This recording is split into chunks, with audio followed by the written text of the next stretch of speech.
So in my sort of professional opinion, I think the absolute best way to make your videos look awesome and professional is through lighting. That's right, your camera doesn't really have anything to do with it. To prove my point, today I'm gonna show you guys how to use lighting in your videos to make them look crispy. Hello, my name is Renee and welcome to my channel. While you guys are watching this video, I want y'all to keep in mind that you don't need a super expensive camera to do this. Okay, it's true that a nice and expensive camera can make a difference in the actual quality of the image, but the point that I'm trying to make is that even if you don't have a super nice expensive setup, you can still make your stuff look visually pleasing. To further my case, I'm going to switch from filming this video with my Canon EOS R and switch to my Canon M50. So basically I'm going from a relatively expensive camera to one that's much more affordable. But even if you don't have an actual camera, you should be able to do this with your phone's camera. And here we go.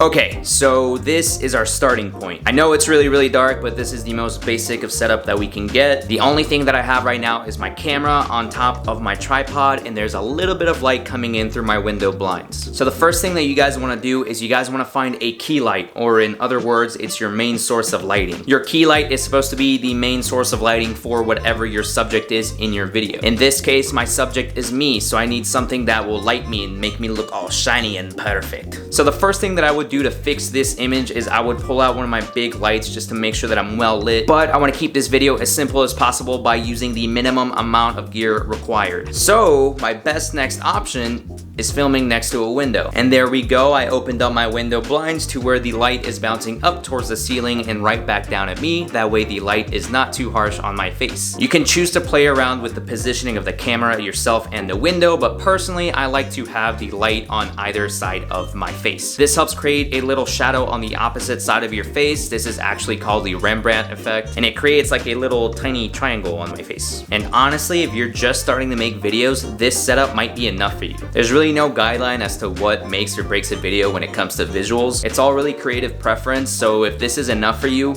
then it's enough for you. But if you want to take it a step further, then I can show you how. Because the next thing we're gonna do is we're gonna get you a rim light. A rim light or backlight or hair light is basically a light that stands behind you to separate you from the background. Basically what I like to do with the rim light is I like to place it opposite side of my key light. So if my key light is facing that way, then I'm gonna put my rim light that way. And this is what it looks like. And here we go, this is what it looks like with a rim light. Again, it just helps you separate your subject and your background, that way your subject pops out a little more. But here's how you can take this setup one step further. So now your subject is well lit, it looks professional. Now you need to make it look interesting. So let's do that by adding some color. First, what I'm gonna do is I'm gonna add another backlight behind me, but this time it's gonna be facing towards the wall. I'm also gonna use a blue colored light bulb to make the image look more interesting. So now I have the blue light behind me, but it's being a little washed out by our key light, so let's fix that. Okay, so what I did to make the image look a little better is I went ahead and fixed the key light. The light coming in from the window was a little bit too strong and it was washing out the blue light behind me. So I went ahead and controlled the key light by closing the blinds just a little bit more to let less light in. I adjusted the exposure settings on my camera to make sure that I'm still well lit and you guys can see me. I also went ahead and added a red practical light all the way in the back of my room. That way it makes the image pop just a little bit more. A practical light is basically any light that you use and is actually visible inside your scene. So that red light's considered a practical light because you can see it, but it still serves a good purpose. And so now if we compare the beginning of lighting situation with what we have now, it obviously looks a lot better. But again, keep in mind that I am using the bare minimum. I'm not even using my actual equipment. I'm using stuff that I bought from like Home Depot and a Walmart and stuff like that. And this is also personally how I set it up, which means you have free range on what you want to do. Position the lighting differently, use different colors. It's very important for you guys to be able to be creative with what you guys are setting up. And again, this setup is not perfect, it's just a starting point for you guys, so just go out there and have fun with this. Lighting and video in general is meant for you guys to be as creative as possible. And like I said earlier in the video, there is no guideline as to what makes or breaks a good video. So take this video as like a stepping stone to what you can do. But that's pretty much it for this video. I hope you guys learned something, and if you did, please let me know down below in the comments. If you guys want to see more content like this, then please make sure to subscribe and do whatever you guys do down there. But thank you for watching. I will catch you guys next time.